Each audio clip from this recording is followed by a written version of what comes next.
So I started thinking about this essay while I was at the beach, and the thing that struck me was that on the drive there were no checkpoints, no barricades, no uniformed soldiers, nothing like that.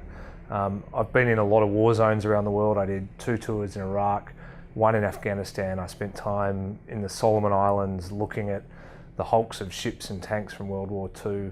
I've been to southern Lebanon, to Hezbollah-controlled areas, to Syria, to North Korea.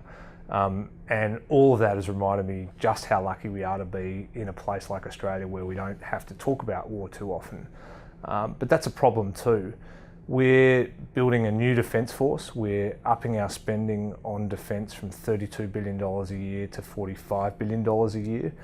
We're putting a lot of effort into thinking about how warfare is changing, how it's starting to creep closer to us. And the problem is the public's not really engaged. Now, at one level that makes sense. We don't have to think about war because it's not right in front of us.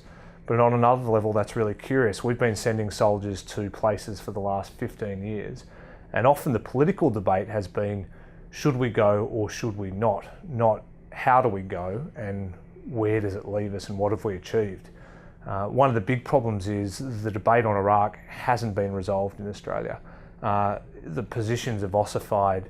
We're still stuck at who's to blame and not really looking beyond 2003 to understand what, if anything, did we achieve and how did we do it.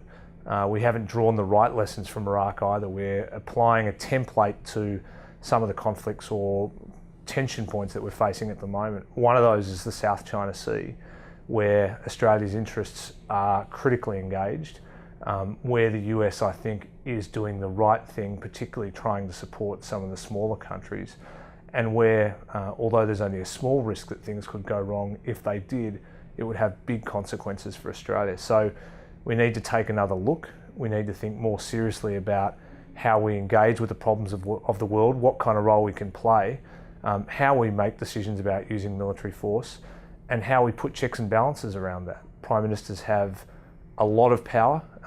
They have, in some cases, unchecked power. Parliament hasn't been doing a great job of scrutinising either the use of the military or where it gets deployed. And we need, I think, a National Security Council to better develop long-term strategy around war and the use of force. All of that is going to be difficult, but by starting to think about some of the worst possibilities, by starting to think about war, we can better prepare ourselves for possible decisions about using the military, or even more importantly, deciding not to use the military.